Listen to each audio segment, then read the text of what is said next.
ಪುತ್ತಿಲ ಪರಿವಾರದ ನಾಯಕ ಅರುಣ್ ಕುಮಾರ್ ಪುತ್ತಿಲ ಅವರು ಕೂಡ ಪತ್ರಿಕಾಗೋಷ್ಠಿಯನ್ನು ಮಾಡಿದರು. ನಂತರ BJP ಕೂಡ ಪ್ರತಿಕ್ರಿಯೆ ನೀಡಿತು. ಇವೆಲ್ಲವೂ ಸೋಷಿಯಲ್ ಡೆಮೋಕ್ರೆಟಿಕ್ ಪಾರ್ಟಿ ಆಫ್ ಇಂಡಿಯಾದ ಆ ಒಂದು ಮೂಮೆಂಟ್ ಏನು ನಡೀತು ಅಂದರೆ ಆ ಒಂದು ಪ್ರತಿಭಟನೆ ನಡೀತು ನಂತರ ನಡೆದಂತಹ ಪ್ರಕ್ರಿಯೆಗಳಾಗಿದೆ. ಜಗನ್ನಿವಾಸ ರಾವ್ ಅವರು ಏನು ಮಾಡಬಹುದು, ಪಕ್ಷ ಮುಖ್ಯವಾ ಅಥವಾ ಕುಟುಂಬ ಮುಖ್ಯವಾ ಅನ್ನುವಂತಹ ವಿಚಾರವನ್ನು ಚಿಂತಿಸಲೂಬಹುದು.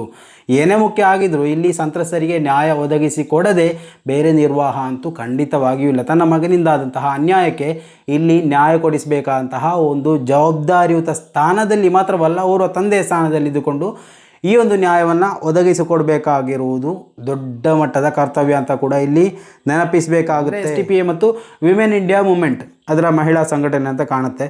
ಓಕೆ, ಇದು ಸಂತ್ರಸ್ತೆಯ ಮನೆಗೆ ಭೇಟಿ ನೀಡಿತ್ತು.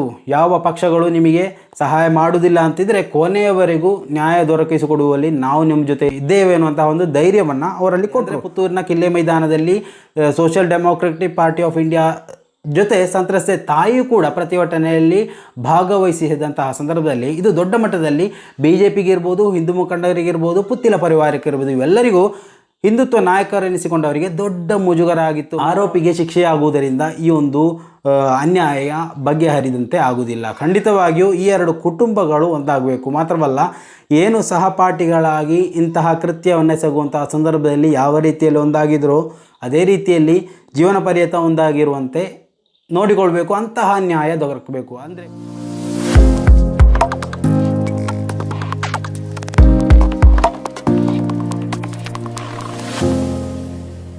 ಹೆಲೋ ಹಾಯ್ ಎಲ್ಲಿಗೂ ನಮಸ್ಕಾರ. ಪುತ್ತೂರಿನಲ್ಲಿ ದೊಡ್ಡ ಮಟ್ಟದಲ್ಲಿ ಸುದ್ದಿಯಾಗಿದ್ದಂತಹ ಒಂದು ವಿಚಾರ, ಪ್ರೀತಿಸಿ ಸಹಪಾಠಿಗೆ ವಂಚನೆ ಮಾಡಿ ಮಗುವನ್ನು ಕರುಣಿಸಿದ ವಿಚಾರದಲ್ಲಿ BJP ಮುಖಂಡ ಜಗನ್ನಿವಾಸ ರಾವ್ ಅವರ ಪುತ್ರ ಕೃಷ್ಣ ಜೆ ರಾವ್ ಅವರ ವಿರುದ್ಧ ಪ್ರಕರಣ ದಾಖಲಾಗಿತ್ತು. ಹಲವು ದಿವಸಗಳ ಕಾಲ ನಾಪತ್ತೆಯಾಗಿದ್ದರು.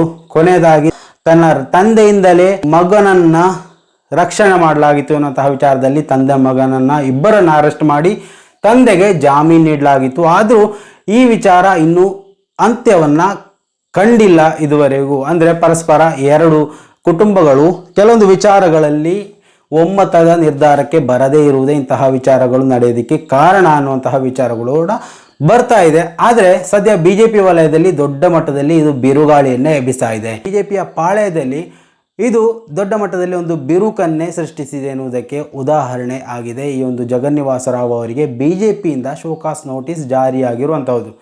ಅಂದರೆ ನಮ್ಮ ಪಕ್ಷಕ್ಕೆ ನಿಮ್ಮಿಂದಾಗಿ, ನಿಮ್ಮ ಮಗನಿಂದಾಗಿ ದೊಡ್ಡ ಮುಜುಗರ ಆಗಿದೆ ಅಂತ BJP ಮುಖಂಡ ಜಗನ್ನಿವಾಸ ರಾವ್ ಅವರಿಗೆ ಪಕ್ಷದಿಂದ ಶೋಕಾಸ್ ನೋಟಿಸ್ ಇವತ್ತು ಬರ್ತಾ ಇದೆ. ಬಾಲ್ಯದ ಗೆಳತಿಗೆ ಮದುವೆ ಆಗುವುದಾಗಿ ನಂಬಿಸಿ ವಂಚನೆ ಮಾಡಿದ ಪ್ರಕರಣದ ಆರೋಪಿ ಶ್ರೀಕೃಷ್ಣ ರಾವ್ ಎಂಬಾತನ ತಂದೆ BJP ಮಾಜಿ ನಗರ ಮಂಡಲ ಅಧ್ಯಕ್ಷ ಹಾಗೂ ಹಾಲಿ ಪುತ್ತೂರು ನಗರಸಭಾ ಸದಸ್ಯ ಜಗನ್ನಿವಾಸ ರಾವ್ಗೆ ಪುತ್ತೂರು BJPಯಿಂದ ಪಕ್ಷಕ್ಕೆ ಸಾರ್ವಜನಿಕವಾಗಿ ಮುಜುಗರ ಮಾಡಿರುವ ಬಗ್ಗೆ ಕಾರಣ ಕೇಳಿ ನೋಟಿಸನ್ನು ಜಾರಿಗೊಳಿಸಿದೆ. ಪುತ್ತೂರಿನ BJP ನಗರ ಮಂಡಲ ಅಧ್ಯಕ್ಷರು ನೋಟಿಸ್ ಜಾರಿಗೊಳಿಸಿದ್ದು, ನೋಟಿಸ್ನಲ್ಲಿ ನಗರ ಮಂಡಲದ ಮಾಜಿ ಅಧ್ಯಕ್ಷರು ಪ್ರಸ್ತುತ ಪುತ್ತೂರು ನಗರಸಭಾ ಸದಸ್ಯರಾಗಿರುವಂತಹ ಜಗನ್ನಿವಾಸ ರಾವ್ ಅವರೇ, ನಿಮ್ಮ ಮಗ ಪುತ್ತೂರಿನ ಯುವತಿಯೊಂದಿಗೆ ಅಕ್ರಮ ಸಂಬಂಧ ಹೊಂದಿ ಯುವತಿಗೆ ವಂಚಿಸಿದ ಬಗ್ಗೆ ಸುದ್ದಿ ಮಾಧ್ಯಮ ಹಾಗೂ ಸಾರ್ವಜನಿಕವಾಗಿ ಆಗ್ತಾ ಇರುವಂತಹ ಪ್ರಚಾರದಿಂದ ಪಕ್ಷಕ್ಕೆ ಮುಜುಗರ ಉಂಟಾಗಿದೆ. ಈ ಘಟನೆ ಬಗ್ಗೆ ಈಗಾಗಲೇ ಸಂತ್ರಸ್ತೆಯ ಕುಟುಂಬದವರು ನೀವು ನ್ಯಾಯಸಮ್ಮತವಾಗಿ ನಡೆದುಕೊಳ್ತಾ ಇಲ್ಲ ಅಂತ ಪತ್ರಿಕಾಗೋಷ್ಠಿಯಲ್ಲಿ ತಿಳಿಸಿರುತ್ತಾರೆ.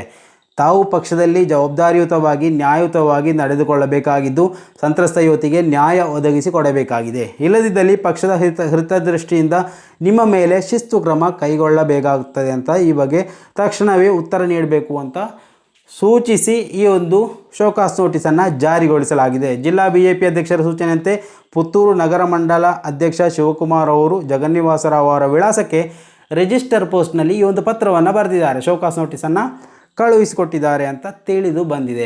ಇಂತಹ ಒಂದು ನೋಟಿಸ್ ಪಕ್ಷದಿಂದ ಬರುವಂಥ ಸಂದರ್ಭದಲ್ಲಿ ಜಗನ್ನಿವಾಸ ರಾವ್ ಅವರು ಏನು ಮಾಡಬಹುದು, ಪಕ್ಷ ಮುಖ್ಯವಾ ಅಥವಾ ಕುಟುಂಬ ಮುಖ್ಯವಾ ಅನ್ನುವಂತಹ ವಿಚಾರವನ್ನು ಚಿಂತಿಸಲೂಬಹುದು.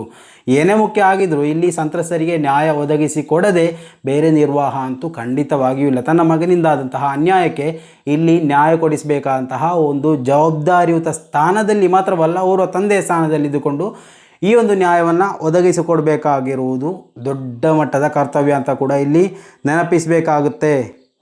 ಜಗನ್ನಿವಾಸ ರಾವ್ ಅವರ ಪುತ್ರ ಶ್ರೀಕೃಷ್ಣ ಜೆ ರಾವ್ ತನ್ನ ಸಹಪಾಠಿ ವಿದ್ಯಾರ್ಥಿನಿಯನ್ನು ನಂಬಿಸಿ ಲೈಂಗಿಕ ಸಂಪರ್ಕ ಬೆಳೆಸಿದ ಪರಿಣಾಮವಾಗಿ ಆಕೆ ಗರ್ಭವತಿಯಾಗಿದ್ದು ಇದೀಗ ಗಂಡು ಮಗುವಿಗೆ ಜನ್ಮವನ್ನು ನೀಡಿದ್ದಾಳೆ. ಸಂತ್ರಸ್ತೆಯ ದೂರಿನಂತೆ ಶ್ರೀಕೃಷ್ಣ ಜೆ ರಾವ್ ವಿರುದ್ಧ ದಕ್ಷಿಣ ಕನ್ನಡ ಜಿಲ್ಲಾ ಮಹಿಳಾ ಠಾಣೆಯಲ್ಲಿ ಪ್ರಕರಣ ದಾಖಲಾಗ್ತಾ ಇದ್ದಂತೆ 10 ದಿನಗಳ ಕಾಲ ತಲೆಮರೆಸಿಕೊಂಡಿದ್ದಂತಹ ಆರೋಪಿಯು ಬಳಿಕ ಪೊಲೀಸರು ಮೈಸೂರಿನ ಟಿ ನರಸೀಪುರದಲ್ಲಿ ಬಂಧಿಸಿ ನ್ಯಾಯಾಲಯಕ್ಕೆ ಹಾಜರುಪಡಿಸಿದರು. ನ್ಯಾಯಾಲಯ ಆತನಿಗೆ ನ್ಯಾಯಾಂಗ ಬಂಧನ ವಿಧಿಸಿದೆ. ಆರೋಪಿಯು ಅಡಗಿಕೊಳ್ಳಲು ಸಹಾಯ ಮಾಡಿದ ಆರೋಪದಲ್ಲಿ ಆತನ ತಂದೆಯನ್ನು ಕೂಡ ಅರೆಸ್ಟ್ ಮಾಡಲಾಗಿತ್ತು. ನಂತರ ಜಾಮೀನಿನ ಮೇಲೆ ಬಿಡುಗಡೆಗೊಂಡಿದ್ದರು. ಇದೀಗ ಪಕ್ಷವು ಜಗನ್ನಿವಾಸರಾವ್ಗೆ ಶೋಕಾಸ್ ನೋಟಿಸನ್ನು ಜಾರಿ ಮಾಡಿದೆ. ಸಂತ್ರಸ್ತೆಯ ಜೊತೆಗೆ ಯಾರೂ ಸ್ವತಃ ಶಾಸಕರು ಕೂಡ ನಿಲ್ಲದಂತಹ ಸಂದರ್ಭದಲ್ಲಿ ಸಂತ್ರಸ್ತರೊಂದಿಗೆ ಪ್ರತಿಭಟನೆ ನಡೆಸಿ social democratic party of India ಎಲ್ಲರ ಗಮನವನ್ನು ಸೆಳೆದಿತ್ತು. ಆ ಒಂದು ಸಂದರ್ಭದಲ್ಲಿ ಅಂದರೆ ಪುತ್ತೂರಿನ ಕಿಲ್ಲೆ ಮೈದಾನದಲ್ಲಿ social democratic party of India ಜೊತೆ ಸಂತ್ರಸ್ತೆ ತಾಯಿಯೂ ಕೂಡ ಪ್ರತಿಭಟನೆಯಲ್ಲಿ ಭಾಗವಹಿಸಿದಂತಹ ಸಂದರ್ಭದಲ್ಲಿ ಇದು ದೊಡ್ಡ ಮಟ್ಟದಲ್ಲಿ BJPಗಿರ್ಬೋದು, ಹಿಂದೂ ಮುಖಂಡರಿಗಿರ್ಬೋದು, ಪುತ್ತಿಲ ಪರಿವಾರಕ್ಕಿರ್ಬೋದು, ಇವೆಲ್ಲರಿಗೂ ಹಿಂದುತ್ವ ನಾಯಕರೆನಿಸಿಕೊಂಡವರಿಗೆ ದೊಡ್ಡ ಮುಜುಗರ ಆಗಿತ್ತು. ಮಾತ್ರವಲ್ಲ, ಹಂಸತರ್ಕ ಎನ್ನುವ ಮರುದಿನವೇ ಸಂತ್ರಸ್ತೆಯ ತಾಯಿಯನ್ನು ಭೇಟಿಯಾಗಿ ನಾವು ಎಲ್ಲ ಕಾರ್ಯವನ್ನು ಗಮನಿಸ್ತಾ ಇದ್ದೇವೆ, ನ್ಯಾಯ ನೀಡೋಕೆ ನಾವು ಎಲ್ಲ ರೀತಿಯಲ್ಲೂ ಮಾತುಕತೆ ನಡೆಸ್ತಾ ಇದ್ದೇವೆ, ಬೀದಿ ಹೋರಾಟ ಮಾಡಿ ಪ್ರಯೋಜನ ಇಲ್ಲ ಅನ್ನುವಂತಹ ಒಂದು ಮಾತನ್ನು ಹೇಳಿದರು. ನಂತರ ಪುತ್ತಿಲ ಪರಿವಾರದ ನಾಯಕ ಅರುಣ್ ಕುಮಾರ್ ಪುತ್ತಿಲ ಅವರು ಕೂಡ ಪತ್ರಿಕಾಗೋಷ್ಠಿಯನ್ನು ಮಾಡಿದರು. ನಂತರ BJP ಕೂಡ ಪ್ರತಿಕ್ರಿಯೆ ನೀಡಿತು. ಇವೆಲ್ಲವೂ ಸೋಷಿಯಲ್ ಡೆಮೋಕ್ರೆಟಿಕ್ ಪಾರ್ಟಿ ಆಫ್ ಇಂಡಿಯಾದ ಆ ಒಂದು ಮೂಮೆಂಟ್ ಏನು ನಡೀತು ಅಂದರೆ ಆ ಒಂದು ಪ್ರತಿಭಟನೆ ಏನು ನಡೀತು ನಂತರ ನಡೆದಂತಹ ಪ್ರಕ್ರಿಯೆಗಳಾಗಿದ್ದವು. ಅಂದರೆ SDPI ನಡೆಸಿದಂತಹ ಆ ಒಂದು ಪ್ರತಿಭಟನೆ ಎಲ್ಲಿ ಬುಡಕ್ಕೆ ಬೀಳಬೇಕಿತ್ತು ಅಲ್ಲಿಗೆ ಬಿದ್ದಿದೆ ಎನ್ನುವುದು ಅದರಿಂದ ಸ್ಪಷ್ಟ ಆಗಿತ್ತು. ನಂತರ ಇವತ್ತು ಪುತ್ತೂರು ಲವ್ ಸೆಕ್ಸ್ ದೋಖಾ ಪ್ರಕರಣದ ಸಂತ್ರಸ್ತೆ ಮನೆಗೆ SDPI ಮತ್ತು ವಿಮೆನ್ ಇಂಡಿಯಾ ಮೂವ್ಮೆಂಟ್ ನಿಯೋಗ ಭೇಟಿ ನೀಡಿತ್ತು. ಇನ್ನು ನಾಳಿನ ದಿವಸಗಳಲ್ಲಿ ಏನೆಲ್ಲ ನಡೆಯುತ್ತೆ ಅನ್ನೋದನ್ನು ನಾವು ಕಾದು ನೋಡಬೇಕು. ಅಂದರೆ SDPI ಮತ್ತು ವಿಮೆನ್ ಇಂಡಿಯಾ ಮೂವ್ಮೆಂಟ್ ಅದರ ಮಹಿಳಾ ಸಂಘಟನೆ ಅಂತ ಕಾಣುತ್ತೆ. ಓಕೆ, ಇದು ಸಂತ್ರಸ್ತೆಯ ಮನೆಗೆ ಭೇಟಿ ನೀಡಿತ್ತು. ಯಾವ ಪಕ್ಷಗಳು ನಿಮಗೆ ಸಹಾಯ ಮಾಡುವುದಿಲ್ಲ ಅಂತಿದ್ರೆ ಕೊನೆಯವರೆಗೂ ನ್ಯಾಯ ದೊರಕಿಸಿಕೊಡುವಲ್ಲಿ ನಾವು ನಿಮ್ಮ ಜೊತೆ ಇದ್ದೇವೆ ಅನ್ನುವಂತಹ ಒಂದು ಧೈರ್ಯವನ್ನು ಅವರಲ್ಲಿ ಕೊಟ್ಟರು.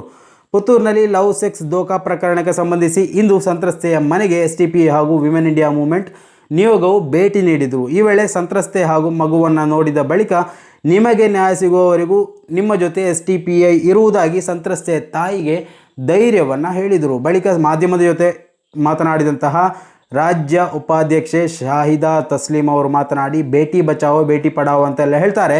ಆದರೆ ಮಹಿಳೆಗೆ ಅನ್ಯಾಯವಾದಾಗ ನ್ಯಾಯದ ಪರವಾಗಿ ಇರದೆ ಪ್ರಭಾವಿಗಳ ಪರ ನಿಂತು ಬೆಂಬಲ ನೀಡುವುದು ಈಗಿನ ಕೆಲ ವರ್ಷಗಳಿಂದ ನಡೀತಾ ಬರ್ತಾ ಇದೆ. ಆರೋಪಿಗಳ ಪರವಾಗಿ BJP ಸಂಘ ಪರಿವಾರ ನಿಲ್ಲೋದ್ರಿಂದ ಇಂತಹ ಘಟನೆಗಳು ಮತ್ತೆ ಮತ್ತೆ ಮರುಕಳಿಸ್ತಾ ಇದೆ ಅನ್ನುವಂತಹ ಮಾತನ್ನು ಹೇಳಿದರು. ಭೂಮಾತೆ, ಗೋತಾಯಿ, ಮಾತೆ, ಸಂಸ್ಕೃತಿ ನಮ್ಮದು ಅಂತೆಲ್ಲ ಹೇಳಿ ನೈಜ ಮಾತೆಗೆ ಅನ್ಯಾಯವಾದಂತಹ ಸಂದರ್ಭದಲ್ಲಿ ಬೆಂಬಲವಾಗಿ ನಿಲ್ಲದೆ ಪ್ರಭಾವಿಗಳಿಗೆ ಬೆಂಬಲ ನೀಡ್ತಾ ಬಂದಿದ್ದಾರೆ. ಎಲ್ಲಿಯವರೆಗೂ ಇದು ಮುಂದುವರಿದಿದೆ ಅಂದರೆ ಸಂತ್ರಸ್ತೆಯ ತಾಯಿ ವಿವಿಧ ಹಿಂದುತ್ವ ನಾಯಕರುಗಳನ್ನು ಭೇಟಿ ಮಾಡಿದರು. ಆದರೆ ಯಾರೂ ಕೂಡ ಬೆಂಬಲ ನೀಡಿದಂತಹ ಸಂದರ್ಭದಲ್ಲಿ ಕೊನೆಯದಾಗಿ SDPIಯನ್ನು ಭೇಟಿ ಮಾಡಿದರು. ಮಾತ್ರವಲ್ಲ, SDPI ಅವರ ಪರವಾಗಿ ಪ್ರತಿಭಟಿಸಿದರ ಪರಿಣಾಮ ಎಲ್ಲರೂ ಇವತ್ತು ಎಚ್ಚೆತ್ತುಕೊಂಡಿದ್ದಾರೆ ಅಂತ ಹೇಳಿದರು. ಆದರೆ ಕೆಲವರು ಈ ವಿಚಾರವನ್ನು ರಾಜಕೀಯ ಮೈಲೇಜ್ ಪಡೆಯಲು ಬಂದಿದ್ದಾರೆ. SDPI ಇಂತಹ ವಿಚಾರದಲ್ಲಿ ರಾಜಕೀಯ ಖಂಡಿತವಾಗಿ ಮಾಡುವುದಿಲ್ಲ, ಯಾರಿಗೆ ಅನ್ಯಾಯವಾಗುತ್ತೋ ಅವರ ಪರವಾಗಿ SDPI ನಿಲ್ಲುತ್ತೆ ಅಂತ ಹೇಳಿದರು. ಇನ್ನು ಇಂತಹ ಘಟನೆಗಳು ನಡೆದಾಗ ಇಡೀ ಸಮಾಜ ಒಂದಾಗಿ ಯಾರಿಗೆ ಅನ್ಯಾಯ ಆಗಿದೋ ಅವರ ಪರವಾಗಿ ನಿಲ್ಲಬೇಕು. ಬ್ರಾಹ್ಮಣ್ಯವನ್ನು ಸಂರಕ್ಷಿಸಲು ಸಂಘ ಪರಿವಾರ ಮತ್ತು BJP ಕೆಲಸ ಮಾಡ್ತಾ ಇದೆ. ಇಲ್ಲಿ ಜಾತಿ ಧರ್ಮ ನೋಡಿಕೊಂಡು ಮೇಲ್ವರ್ಗಕ್ಕೊಂದು ನ್ಯಾಯ, ಕೆಳವರ್ಗಕ್ಕೊಂದು ನ್ಯಾಯ ಎನ್ನುವಂತಹ ರೀತಿ ಇದೆ, ಅದು ನಿಲ್ಲಬೇಕು. ಹಿಂದುತ್ವ ಬೇರೆ, ಹಿಂದೂ ಧರ್ಮ ಬೇರೆ. ಹಿಂದೂ ಧರ್ಮ ಅಂದರೆ ಸರ್ವೋಜನ ಸುಖಿನೋ ಭವಂತು, ವಸುದೈವ ಕುಟುಂಬಕ ಅಂತ ಹೇಳುವ ಧರ್ಮ. ಅದನ್ನು ಈ ಹಿಂದುತ್ವವಾದಿಗಳು ಜಾತಿ ನೋಡಿಕೊಂಡು ಬ್ರಾಹ್ಮಣ್ಯವನ್ನು ಸಂರಕ್ಷಿಸುವ ಸಲುವಾಗಿ ಈ ರೀತಿ ಮಾಡ್ತಾ ಇದ್ದಾರೆ ಅಂತ ಗಂಭೀರವಾಗಿ ಆರೋಪವನ್ನು ಕೂಡ ಮಾಡಿದರು. ನಿಜವಾಗಿ ಈ ಪ್ರಕರಣದಲ್ಲಿ ಆರೋಪಿಗಳಿಗೆ ಶಿಕ್ಷೆ ಆಗಬೇಕು, ಸಂತ್ರಸ್ತೆಗೆ ನ್ಯಾಯ ಒದಗಿಸಿಕೊಡಬೇಕು. ಇದನ್ನು ರಾಜಕೀಯವಾಗಿ ನೋಡುವುದು ಬೇಡ. ಓರ್ವ ಮಹಿಳೆಗೆ ಆದ ಅನ್ಯಾಯ ಅಂತ ತಿಳಿದುಕೊಂಡು ಎಲ್ಲರೂ ಬೆಂಬಲವಾಗಿ ನಿಂತು ನ್ಯಾಯ ಒದಗಿಸಬೇಕು ಅಂತ ಈ ಒಂದು ಸಂದರ್ಭದಲ್ಲಿ ಅವರು ಭೇಟಿ ನೀಡಿದಂಥ ಸಂದರ್ಭದಲ್ಲಿ ಹೇಳಿದರು. ಇಲ್ಲಿ ಆರೋಪಿಗೆ ಶಿಕ್ಷೆಯಾಗುವುದರಿಂದ ಈ ಒಂದು ಅನ್ಯಾಯ ಬಗೆಹರಿದಂತೆ ಆಗುವುದಿಲ್ಲ. ಖಂಡಿತವಾಗಿಯೂ ಈ ಎರಡು ಕುಟುಂಬಗಳು ಒಂದಾಗಬೇಕು. ಮಾತ್ರವಲ್ಲ, ಏನು ಸಹಪಾಠಿಗಳಾಗಿ ಇಂತಹ ಕೃತ್ಯವನ್ನು ಎಸಗುವಂತಹ ಸಂದರ್ಭದಲ್ಲಿ ಯಾವ ರೀತಿಯಲ್ಲಿ ಒಂದಾಗಿದ್ರೋ ಅದೇ ರೀತಿಯಲ್ಲಿ ಜೀವನ ಪರ್ಯಂತ ಒಂದಾಗಿರುವಂತೆ ನೋಡಿಕೊಳ್ಬೇಕು, ಅಂತಹ ನ್ಯಾಯ ದೊರಕಬೇಕು. ಅಂದರೆ ಮಹಿಳೆಗೆ ಒಂದು 5 ಲಕ್ಷ 10 ಲಕ್ಷ 20 ಲಕ್ಷ ಸಿಗುವುದರಿಂದ ಇದಕ್ಕೆ ಪರಿಹಾರ ಆಗುವುದಿಲ್ಲ. ಆರೋಪಿಗೆ ಶಿಕ್ಷೆ ಆಗುವುದೆಂದು ಇದು ಪರಿಹಾರ ಖಂಡಿತವಾಗಿಯೂ ಆಗುವುದಿಲ್ಲ. ಪರಿಹಾರ ಅಂದರೆ ಇಬ್ಬರನ್ನು ಮದುವೆ ಮಾಡಿಸಿಕೊಡಬೇಕು. ಇದಕ್ಕೆ ಪರ್ಯಾಯವಾದಂತಹ ನ್ಯಾಯ ಅನ್ನೋದೇ ಇಲ್ಲ. ಇದು ರಾಜಕೀಯವಾಗಿ ಯಾರು ಬಳಸ್ಕೋಬಾರ್ದು ಅಥವಾ ರಾಜಕೀಯ ಇದನ್ನು ಮುಟ್ಟಲೇಬಾರ್ದು ಅಂತ ಹೇಳಿದರೂ ಇವತ್ತು ಪ್ರತಿಯೊಂದು ಪ್ರಕರಣಗಳಲ್ಲೂ ರಾಜಕೀಯ ಮೇಲಾಟ ನಡೀತಾ ಇರೋದನ್ನು ನಾವು ಗಮನಿಸಲೇಬೇಕಾದಂತಹ ಒಂದು ವಿಚಾರ. ಸೊ ಅದರಿಂದಾಗಿ ಏನೇ ವಿಚಾರ ಬಂದರೂ ಪುತ್ತೂರು ತಾಲೂಕಿನಲ್ಲಿ ಹಲವು ವಿಚಾರಗಳು ಬಂದು ಹೋದವು. ಅವೆಲ್ಲ ಸಂದರ್ಭದಲ್ಲಿ ಯಾರೆಲ್ಲ ಯಾವ ರೀತಿಯಲ್ಲಿ ಪ್ರತಿಕ್ರಿಯೆ ಮಾಡಿದರು ಅಂತ ಕೆಲವೊಂದು ಹಿನ್ನೋಟಗಳನ್ನು ನೋಡಿದರೆ ಗೊತ್ತಾಗ್ಬೋದು. ಪುತ್ತಿಲ ಪರಿವಾರದ ನಾಯಕರು ಇರ್ಬೋದು, BJP ಮುಖಂಡರುಗಳು ಇರ್ಬೋದು, ಪುತ್ತೂರಿನ ಶಾಸಕರು ಇರ್ಬೋದು, ಯಾರು ಯಾವ ಸಂದರ್ಭದಲ್ಲಿ ಯಾವ ರೀತಿಯೆಲ್ಲ ಪ್ರತಿಕ್ರಿಯೆ ನೀಡಿದ್ದಾರೆ ಎನ್ನುವುದನ್ನು ಮತ್ತು ಈ ಒಂದು ಸಂತ್ರಸ್ತೆಯ ವಿಚಾರದಲ್ಲಿ ಯಾವ ರೀತಿಯಲ್ಲಿ ಪ್ರತಿಕ್ರಿಯೆ ನೀಡಿದರು, ಪುತ್ತೂರಿನ ಸ್ವತಃ ಶಾಸಕರೇ ಈ ಒಂದು ಮುಚ್ಚಳಿಕೆಯನ್ನು ಬರೆದುಕೊಟ್ಟು ರಾಜಿಯಲ್ಲಿ ಮುಗಿಸಿ ಅಂತ ಹೇಳಿ ಹೋಗಿದ್ರು. ಅಂದರೆ ಪಂಚಾಯತಿ ಮಾಡಿ ಮುಗಿಸಿ, ನಾವು ಕಾನೂನು ವ್ಯವಸ್ಥೆಗೆ ಹೋಗೋದು ಬೇಡ, FIR ಬೇಡ ಅಂತ ಅಲ್ಲಿಗೆ ಮುಚ್ಚಿಸಿ ಹಾಕೋಕ್ಕೆ ಪ್ರಯತ್ನ ಮಾಡಿದರು. ಆದರೆ ಆ ಒಂದು ಮಹಿಳೆಯ ದಿಟ್ಟತನದಿಂದ ಇವತ್ತು ಈ ಒಂದು ಪ್ರಕರಣ ದೊಡ್ಡ ಮಟ್ಟದಲ್ಲಿ ಸುದ್ದಿ ಆಗ್ತಾ ಇದೆ. ಇಲ್ಲ ಅಂತಿದ್ರೆ ಓರ್ವ ಸಾಧಾರಣ ವ್ಯಕ್ತಿ, ಯಾರಿಗೂ ಇಂತಹ ವಿಚಾರಗಳಲ್ಲಿ ಮುನ್ನೆಲೆಗೆ ಬರುವಂತಹ ಧೈರ್ಯ ಇಲ್ಲದ ಆ ಒಂದು ಮಹಿಳೆ ಆಗಿದ್ದಿದ್ರೆ ಈ ಪ್ರಕರಣವು ಕೂಡ ದೊಡ್ಡವರ ಕೈಯಲ್ಲಿ ಸಿಕ್ಕು ನರಳ್ತಾ ಇತ್ತು. ಸ್ನೇಹಿತರೆ, ನಿಮ್ಮ ಅಭಿಪ್ರಾಯಗಳನ್ನು ದಯವಿಟ್ಟು ಕಮೆಂಟ್ ಮಾಡಿ. ಮುಂದಿನ ಮಾಹಿತಿಯೊಂದಿಗೆ ಮತ್ತೆ ಭೇಟಿ ಆಗೋಣ. ಅಲ್ಲಿವರೆಗೂ ನಮಸ್ಕಾರ.